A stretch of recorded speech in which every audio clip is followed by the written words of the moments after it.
MIST stands for Minimally Invasive Stromal Transfer, and it's a way I developed of injecting the patient's own stem cells into the skin and also working them into the skin from the outside in. And essentially what I'm looking for is a way of replacing Botox and fillers, because I just don't like things that are artificial. I like using the patient's own tissue, promotes blood supply of the skin looks more radiant. So the first step is to take the fat out from the patient's flank area, and then I process it in a way where I'm leaving only behind just stem cells and stromal cells.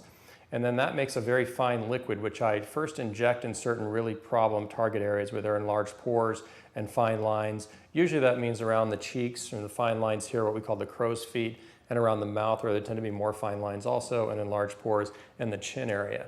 And then after I do that, I also do microneedling, which is a process of using very small needles to kind of abrade the skin. It does kind of the same thing that fractional lasers do in a way that I think is safer because there's not as much damage. And then the final step, which is something that I came up with uniquely, is to take the stem cell fragment and inject it from the outside in with a special little instrument that I use.